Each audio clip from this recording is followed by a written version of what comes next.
Друзья, всем привет! В этом небольшом видео я хочу поговорить с вами о таком популярном сейчас понятии, как мета-сообщение. Что это такое, где и зачем применяют, из каких составляющих складывается и как вы можете использовать это понятие в своей жизни и социальных сетях. Метасообщение– это то самое первое впечатление, эмоция, которая ассоциируется с нашим образом в жизни и социальных сетях. Метасообщение– это то, что рассказывает о нас наш образ невербально, без слов, еще до того, как мы начинаем говорить. Метасообщение формируется за пару секунд и отвечает на такие вопросы. Кто я, какой я, о чем и для кого. Метасообщение– это подтекст, который наделяет наш образ смыслами и рассказывает о нас информацию между строк, то есть не прямым текстом.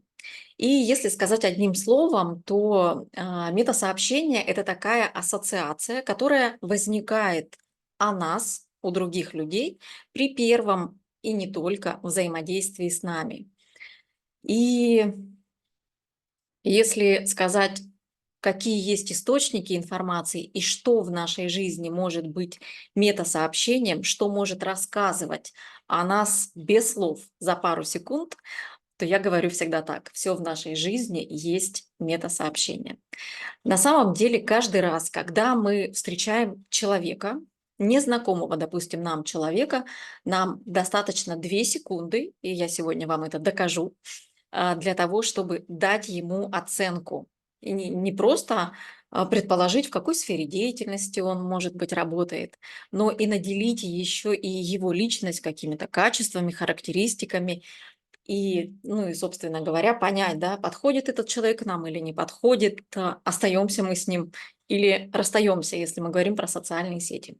И если говорить про оффлайн пространство, то есть про коммуникацию в реальной жизни, когда мы первый раз встречаем незнакомого нам человека, у нас есть какие каналы коммуникации?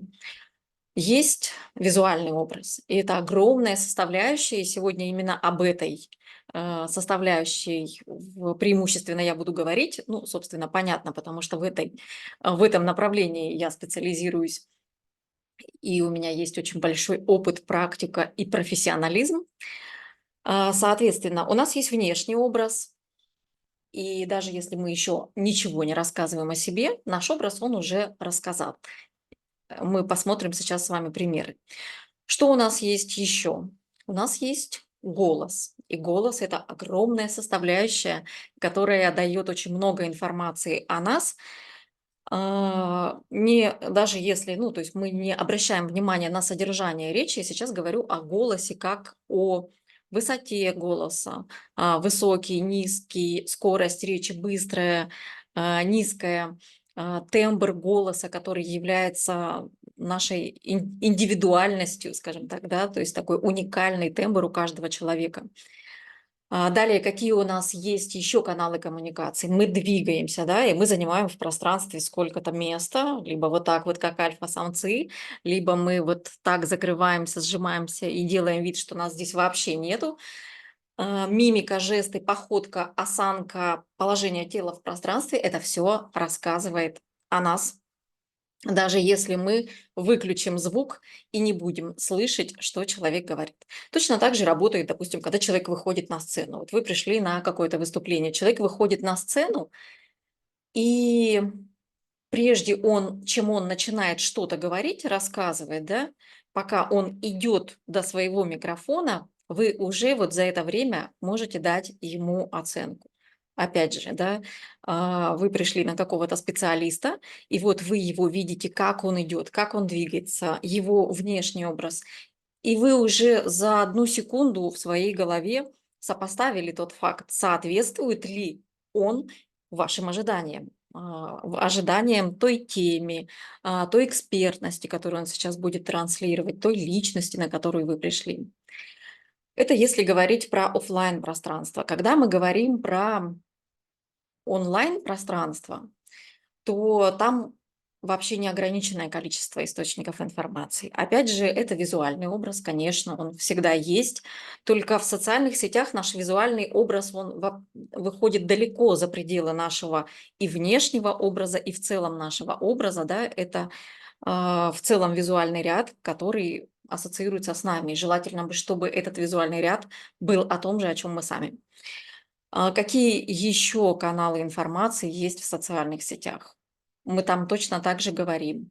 Мы показываем свою среду, да, то есть, как говорят, свою среду обитания, то есть свою окружающую среду, показываем людей, с которыми мы общаемся, мероприятия, которые мы посещаем, рассказываем свою историю. И очень-очень много информации, которую мы просто можем показывать, не произнося ни слова, тем самым донося до нашей аудитории смыслы о нас, о нашем проекте, о нашей деятельности.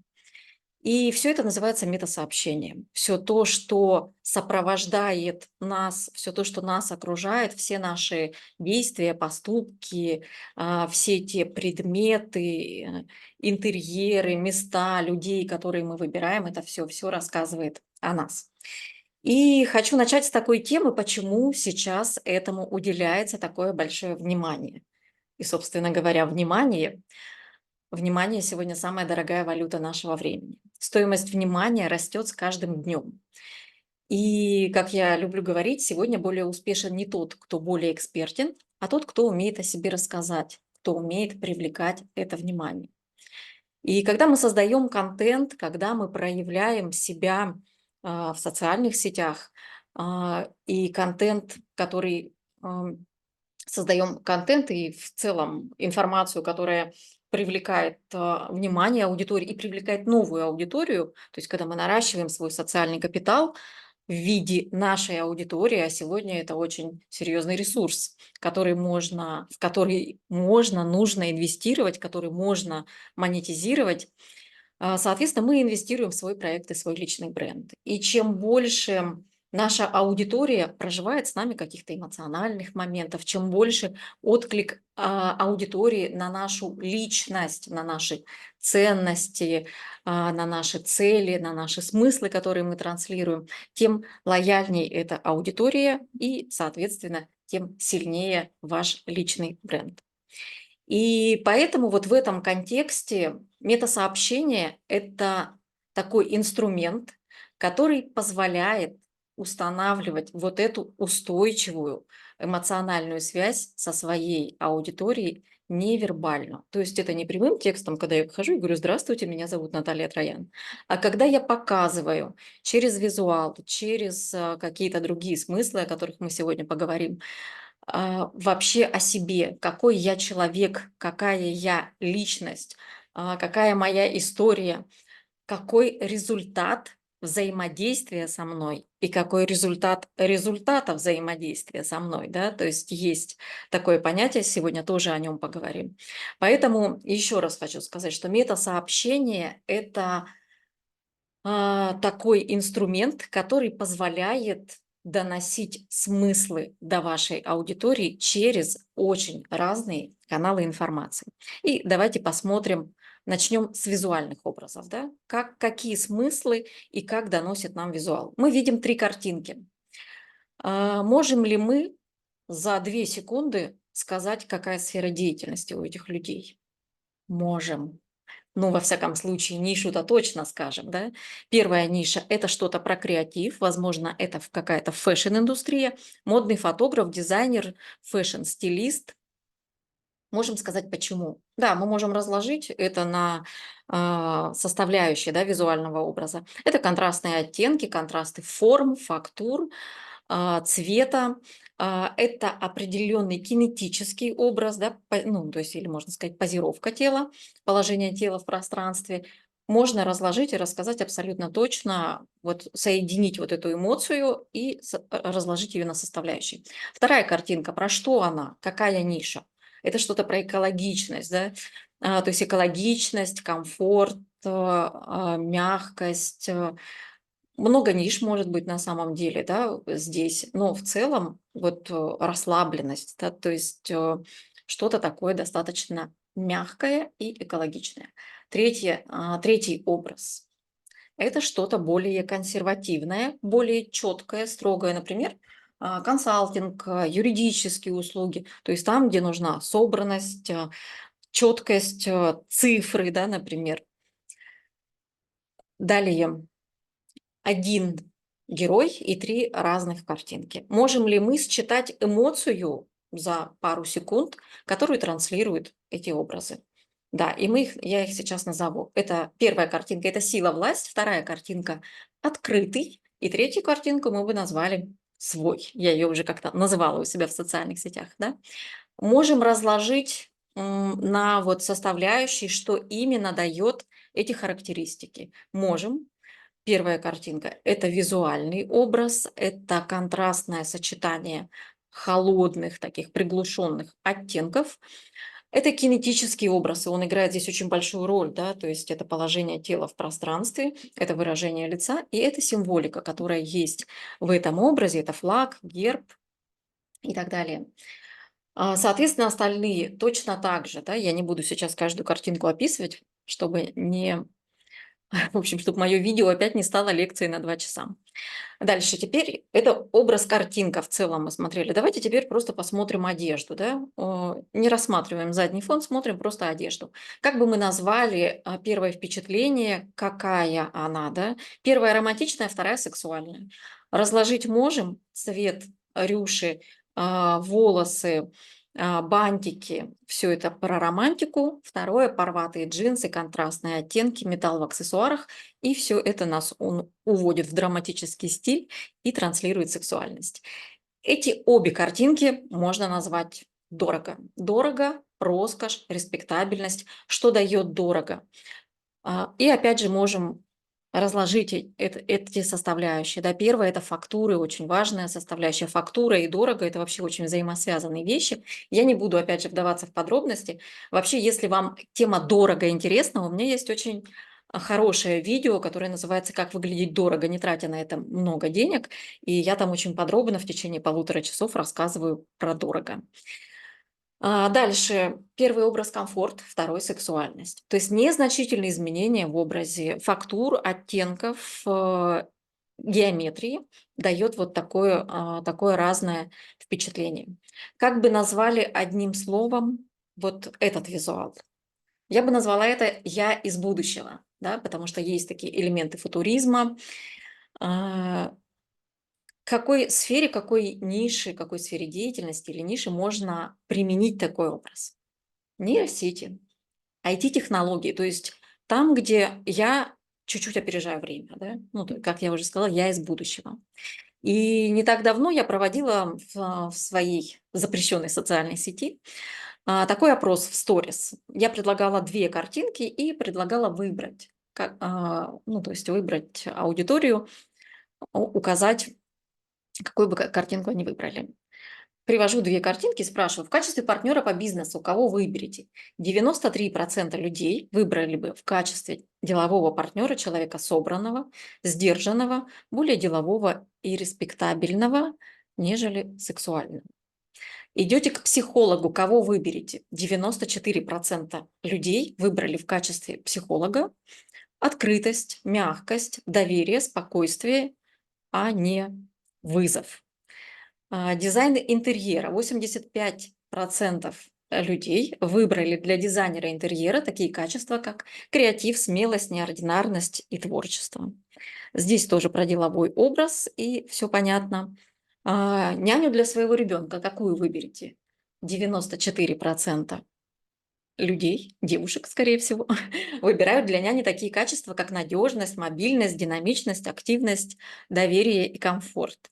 Редко кому подходит, тем 6%, няня сексуальная, сильно нарядная и увлеченная собой, если только эту няню не выбирает мужчина. Это была шутка. Соответственно, нам достаточно, вот на практике я вам сейчас показала, что нам достаточно даже, нам и 2 секунды не надо, нам и 1 секунды достаточно, чтобы соединить визуальный образ с какими-то характеристиками, с какими-то внутренними даже личностными качествами человека, который является, собственно, носителем этого образа. И также работает в жизни. совершенно точно так же всегда работает в жизни. Как только вы попадаете в поле незнакомых вам людей, вам дают оценку вот так вот быстро. И, соответственно, когда мы говорим про метасообщения, да, и за 1 секунду, вот, ну, как мы говорим, 2, да, пусть будет секунды, человек принимает решение, подходите ли вы ему как специалист, остается он с вами или нет, выбирает он вас или нет. И еще такой вопрос: с какой девушкой хотели бы познакомиться? Смотрите, когда мы говорили про профессиональный образ, да, мы говорили, какую профессию бы, вот, какого бы дизайнера вы выбрали, какую няню и так далее. И там выбор понятен. То есть у нас есть некое представление, да, о том, что как должен выглядеть эксперт в той или иной нише. Вот мы идем к фитнес-тренеру, мы представляем, как должен выглядеть фитнес-тренер, а если он так не выглядит, то степень нашего доверия к нему очень падает. И более того, если это незнакомый нам человек, то вряд ли мы его выберем в качестве своего специалиста. Если же мы просто выбираем человека, не эксперта, не специалиста, вот с какой девушкой вы бы хотели познакомиться? И здесь было 50 на 50. И если мы выбираем просто человека, то мы выбираем через призму своих собственных ценностей, через призму своих собственных личностных качеств, своих жизненных принципов ну и, в общем-то говоря, через призму своей личности, что нам ближе, да, мы выбираем те ценности, которые нам откликаются. И это тоже такой важный момент, потому что когда мы говорим о формировании образа, экспертного образа, образа для личного бренда, очень важно транслировать в этом образе не только себя как эксперта, потому что если бы мы транслировали себя только как эксперта, то примерно все юристы, юристы, няни, кого мы там еще рассматривали, не знаю, визажисты, стилисты, и выглядели бы примерно одинаково. Но мы включаем свою личность в свой образ всегда, и это делает нас уникальным специалистом, в том числе в своей нише. А когда мы еще и включаем свою суперсилу в свою деятельность, это делает нас уникальным брендом в своей нише. Поэтому вот в этом ключе метасообщение очень важно чем? Уметь рассказать о себе как о личности, как о профессионале, на языке одежды, чтобы как только увидел вас человек в каком-то медиапространстве, в социальных сетях, в СМИ и так далее, чтобы он сразу понял, что да, вы действительно профессионал. Я надеюсь, что эти картинки подтвердили мои слова. И хочу обратить ваше внимание на что. Смотрите, когда вот сейчас мы наделяли очень быстро образы, картинки какими-то характеристиками, да, то есть мы давали какую-то оценку. Мы делаем это очень быстро, очень просто и очень легко. Мы не вдаемся в какой-то глубокий анализ, и, как я говорю, у нас есть такая генетическая память или ассоциативное, или еще называют образное мышление. Да? Ну и вот здесь даже я не буду, пожалуй, комментировать, здесь очень понятно выстроен визуальный ряд, да, что невеста — это что-то чистое, светлое, мягкое, белое и пушистое, да. И вот приведу такой пример. Александр Васильев на одной своей лекции приводил такой пример, хочу поделиться с вами. 90% женщин, которые хотят выйти замуж, достигают своей цели, если идут на свидание в белом свитере. А теперь проведите аналогию ассоциативного мышления, да?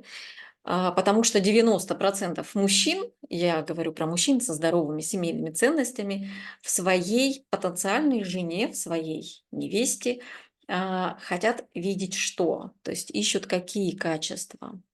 Чистоту, мягкость, доброту, заботу. И все это есть и в свадебном платье, и в белом свитере, собственно говоря, да. Ну, смотря какое исполнение, но я говорю сейчас про классические ценности и, собственно, про классическое исполнение. И противоположный персонаж ангелу, не буду его здесь ставить по мотивам а, романа «Мастера и Маргарита», да, соответственно, цветовая палитра, соответственно, геометрия определенная и ассоциативный ряд, да, женщина-вамп. Кстати, женщина-вамп — это от слова vampire. Дальше. Теперь посмотрим, давайте, соответственно, вот наш есть образ непосредственно, мы сейчас поговорили, да, что очень важно. Соответственно, и внешний образ, и кинетический образ мы рассматривали. Сейчас еще про кинетический поговорим. Как мы себя транслируем, тем самым мы сразу рассказываем о себе, даже когда мы еще совсем ничего не сказали. Далее, смотрим теперь социальные сети. Открываем два аккаунта стилистов. И какой из этих стилистов, кто из них зарабатывает больше, кто стоит дороже, скажем так.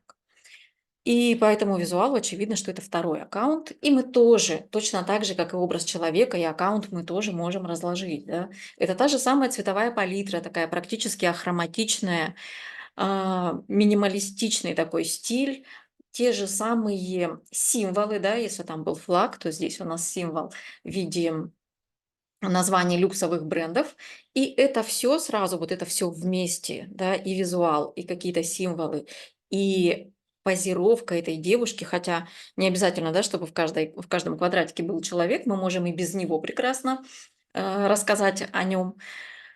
Это все говорит о таком, ну, то есть о высоком статусе, да, демонстрирует вот этот визуал.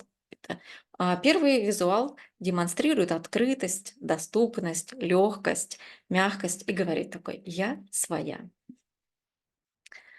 Также визуал социальных сетей может сразу говорить нишу, да, как мы смотрели людей. Вот, то есть здесь первый – это ниша. Опять же, это либо юридические услуги, либо какие-то консалтинговые услуги, банковские. И вторая – это про здоровье. Я думаю, что понятно, не буду задерживаться. И еще такой способ передачи мета-сообщения – это показывать, транслировать, если мы говорим о себе как о эксперте, как о проекте, показывать результат работы своей или результат взаимодействия с вами, или результат результата. Что такое результат результата? Я стилист. И, ну, допустим, да, я стилист, и я работаю с образами, с созданием гардероба. Результат моей работы – это интересные, красивые, стильные образы у женщин, ну, к примеру. Какой результата моей работы? То есть, когда я работаю с женщинами, я работаю там, допустим, достаточно долго, да, ну, то есть моя консультация и в целом персональная работа, она занимает порядка месяца. То есть я работаю с пониманием себя, да, с раскрытием своих сильных сторон, с тем, чтобы уметь проявить всю свою внутреннюю глубину и многогранность во внешнем образе. Пока вот это все происходит, у человека происходит какая-то трансформация. За это время он может поменять сферу деятельности, выйти замуж, повысить стоимость своих услуг, получить повышение по службе, например, да. Он может вообще поменять сферу деятельности, там, профессию, например. Может больше зарабатывать, может наладить отношения, допустим, со своим мужем или, ну, как я сказала, устроить не очень подходит слово, ну, пусть будет так. То есть получить какие-то перемены в личной жизни. То есть как результата моей работы – это перемены, это найти, раскрыть себя и, собственно говоря, да, все вытекающие из этого последствия, что это и самореализация, это и успех и в личной жизни, и в профессиональной. Вот таким образом. Вот этот пример, который мы смотрим сейчас, да, успешный успех. Когда здесь пример известных блогеров, соответственно, которые продают, которые обучают, как зарабатывать миллионы в социальных сетях. То есть результат их работы будет, что будет результатом работы? Это большой доход, да, тех людей, которые к ним приходят, их учеников. А результат результата большого дохода – это частные самолеты, это дорогие отели, люксовые бренды и вот такая вся жизнь лакшери. И я думаю, что вы знаете, что сейчас вообще выстроить эту картинку, визуально выстроить эту картинку очень-очень просто. И есть очень много способов, приемов, и, как я знаю, даже есть курсы, которые обучают, как это сделать, где взять в аренду там то, другое и так далее, потому что это очень сильно работает. потому что люди верят тому, что они видят, больше, чем тому, что они слышат. Вот, соответственно, еще один способ трансляции метасообщения в своих социальных сетях – это показывать результат своей работы, рассказывать в том числе о результате своей работы, о результате взаимодействия с вами. И сейчас хочу показать несколько примеров, как вот этот принцип, результат взаимодействия, да, с продуктом и результат результата транслируют крупные бренды. Возьмем компанию Tiffany. Здесь нигде не написано Tiffany, но мы уже все знаем, что речь пойдет об этом. Почему знаем? Потому что есть якорь бренда. Якорь бренда – это, ну, у Tiffany это их фирменный цвет, который у нас ассоциируется с этим брендом, и нам не нужно, там, не нужно писать об этом крупными буквами. Да? Соответственно, посмотрим рекламы Tiffany. Ну, вот несколько покажу сейчас примеров. Да? Видите ли вы на этих фотографиях, да, я не говорю о том, что вот справа написано, видите ли вы на этих фотографиях сами продукты Tiffany? Нет, да, то есть вообще большинство аккаунтов крупных брендов и рекламных кампаний известных брендов вообще очень часто не содержат или вот в каком-то минимальном количестве сам продукт, который они продают. Они продают эмоцию, да, то есть они устанавливают вот ту самую эмоциональную связь со своей аудиторией через как раз вот эти метасообщения. И что, какое здесь метасообщение в рекламе Tiffany?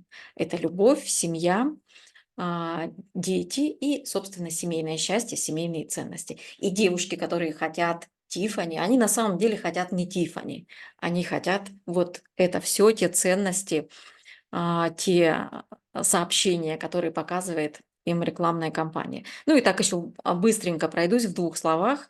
Компания Coca-Cola продает счастье и веселье и праздник. Да? То есть праздник к нам приходит, все мы помним эти красивые рекламы, и еще есть тоже такой отличительный элемент, который как якорь, да, это форма бутылочки, с которой даже если мы снимем этикетку, она будет узнаваемой.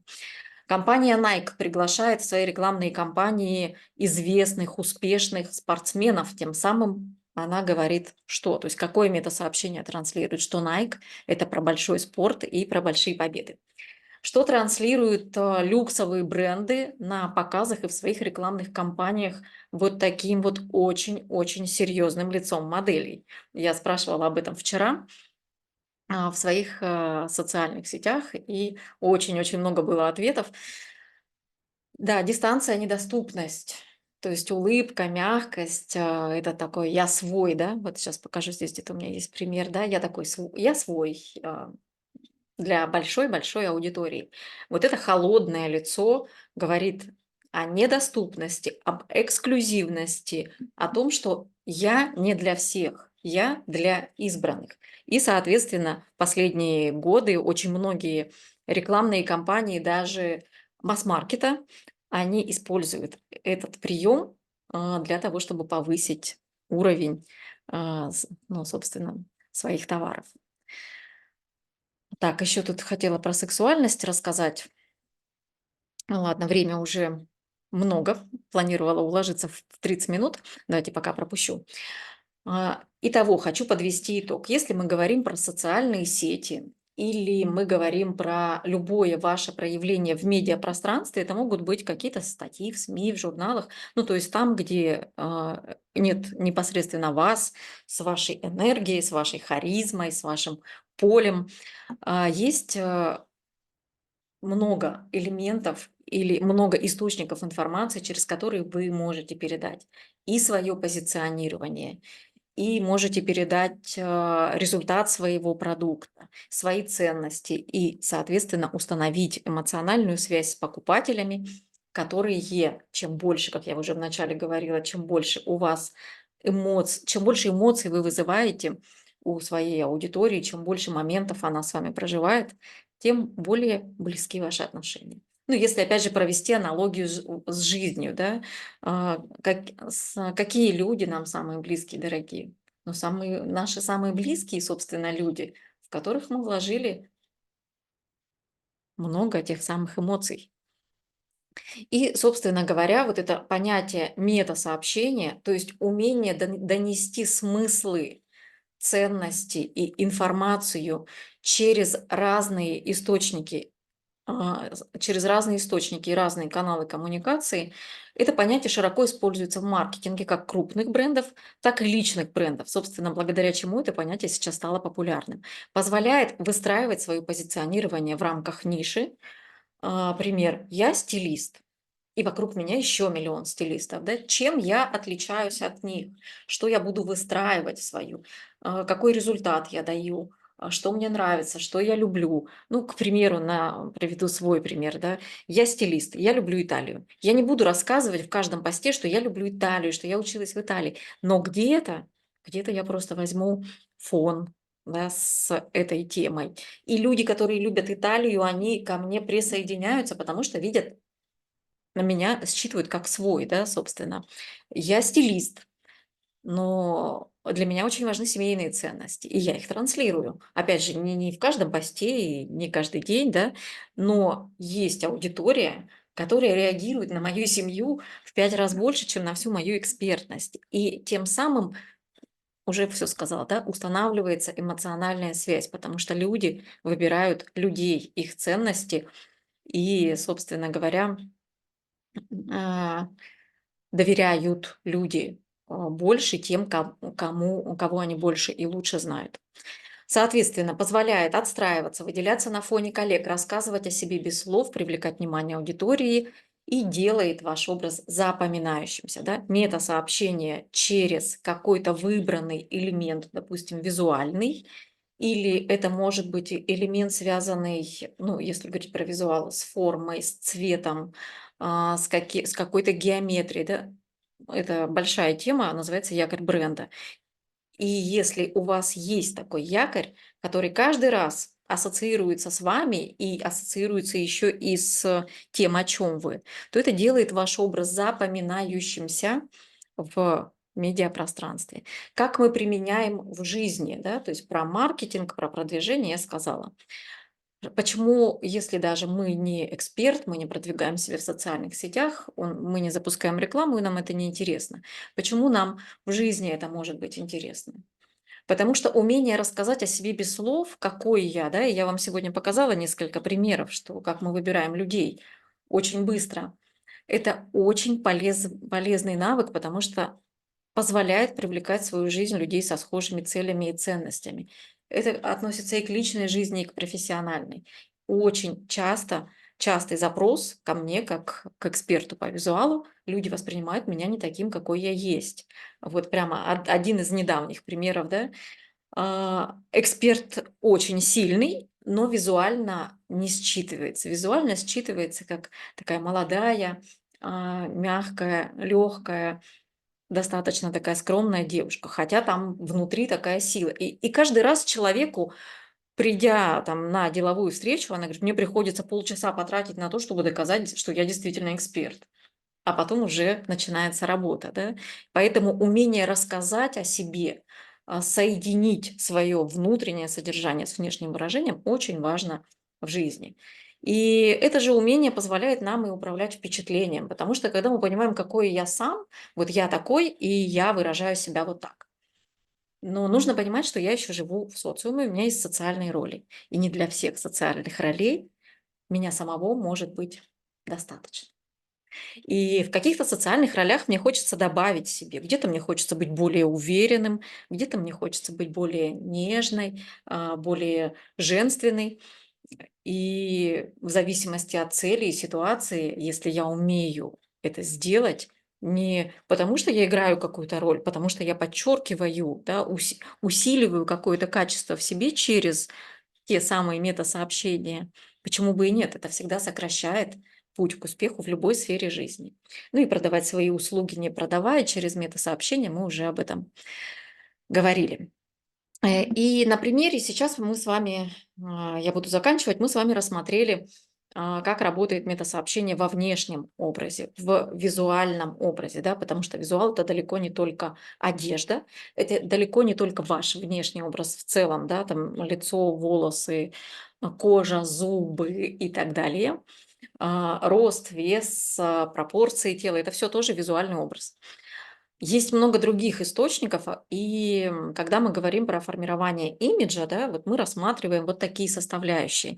Я сейчас не буду рассматривать их подробно. Если вам будет интересно, мы можем встретиться с вами в онлайн-пространстве, например, на прямом эфире, и я с удовольствием с вами об этом поговорю. Скажу коротко, какие еще источники информации есть и как мы можем использовать их в социальных сетях для того, чтобы рассказывать о себе, привлекать внимание аудитории, удерживать это внимание и, собственно говоря, устанавливать вот ту самую эмоциональную связь. Визуальный образ, про него мы уже сказали, да, что визуальный образ, вот здесь у меня есть слайды, это не только одежда, и вообще одежда это далеко не, это далеко не только одежда, это, как я уже сказала, это все, что мы видим через визуальный канал. Да?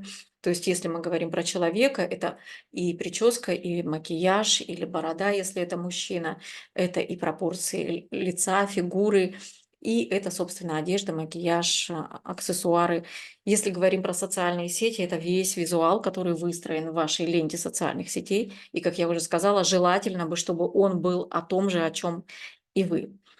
Дальше образ, вербальный образ, речь, голос, дикция, кинетический образ, движение тела, осанка, походка, мимика, жесты, положение тела в пространстве — это очень важные составляющие, и они рассказывают правду.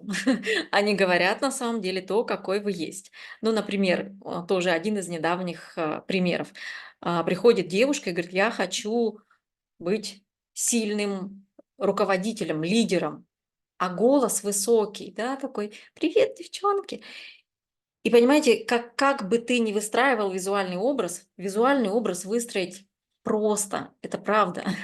Я нисколько не преувеличиваю, если ты умеешь, понимаешь это делать. Но когда вот ты этот образ выстраиваешь, но если человек начинает говорить вот таким голосом, то весь визуальный образ разрушается. Поэтому сегодня для тех людей, кто работает над своим имиджем, кто выстраивает свой личный бренд, вербальный кинетический образ очень важный. Точно так же про кинетику. У меня есть очень интересное видео в телеграм-канале о том, как связаны уверенность человека и его положение тела в пространстве. Если будет интересно, попросите, я вам отправлю. Соответственно, сейчас вот эти 2 темы, хочу обратить ваше внимание, очень актуальные. И есть очень много предложений, есть очень много классных специалистов, у которых я сама обучаюсь, потому что это очень важная составляющая, и это очень большой объем информации о вас. Дальше средовый имидж — это все, что вас окружает, это пространство, в котором вы живете, работаете, это места, которые вы посещаете, люди, с которыми вы общаетесь, да.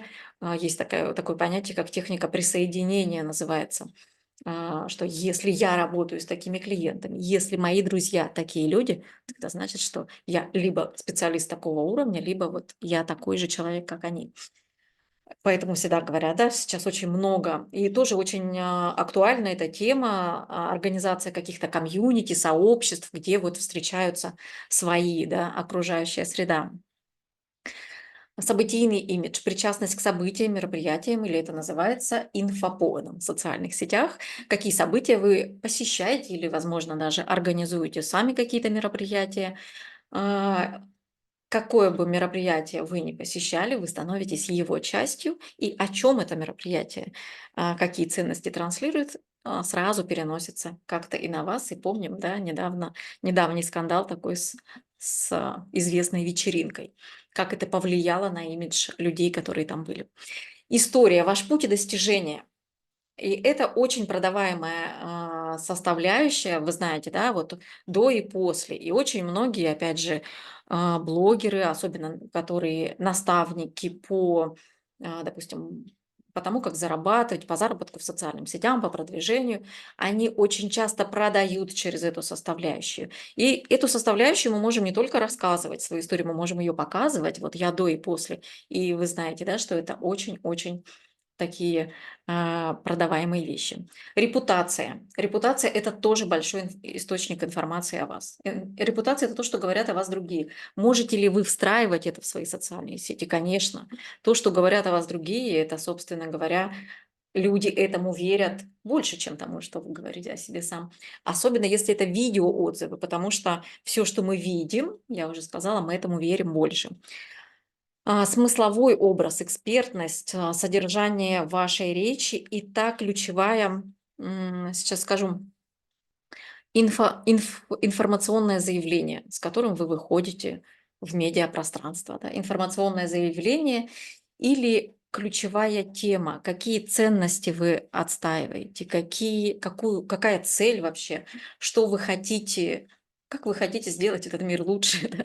То есть какая цель всей вашей деятельности, можно так одним словом сказать. И все это, вот все те составляющие, которые я сейчас сказала, очень коротко, все это мы можем транслировать через свой цифровой образ в социальных сетях. И все это есть не что иное, кроме вашей речи непосредственно, да, как мета-сообщение. Так я пропущу вот эти картинки. Мгм. Так, про первое впечатление тоже мы пропустим.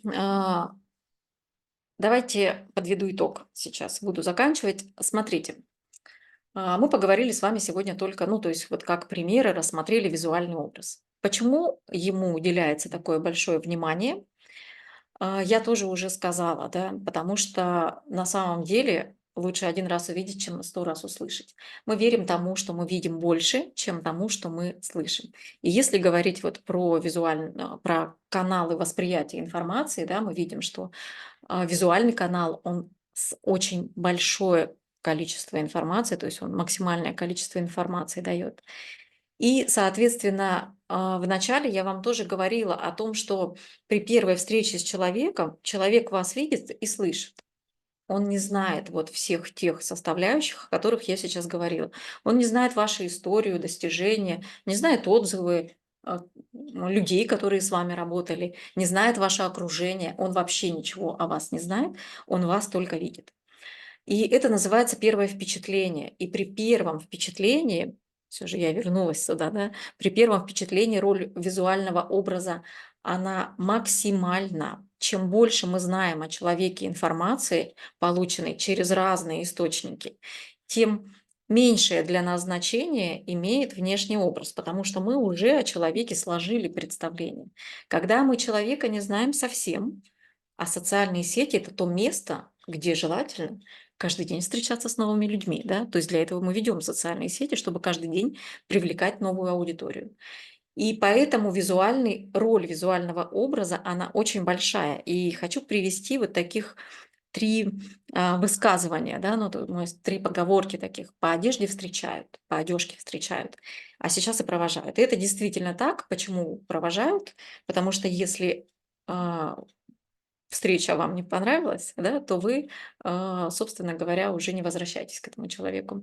Нельзя произвести первое впечатление второй раз. То же самое. Вы заходите в социальные сети, попадаете в аккаунт незнакомого вам человека, открываете аккаунт, за 2 секунды считываете его одежку этого аккаунта, да, и вы уходите, если вам не нравится. Если вы не считали тех ценностей, которые вам интересны, если вы не нашли каких-то общих интересов и так далее. И, как я уже сказала, лучше один раз увидеть, чем 100 раз услышать. Поэтому, конечно, роль визуального образа, она очень-очень большая, как в медиапространстве, так и при первом впечатлении в жизни, когда мы встречаемся, идем на какую-то встречу, особенно если мы выступаем публично на каком-то мероприятии, на сцене, на большую аудиторию, ну, вообще, когда мы идем, собственно, в публичность. И каждый человек, бренд транслирует определенное впечатление, у каждого есть свой образ, имидж, стиль, личный бренд и даже метасообщение, естественно.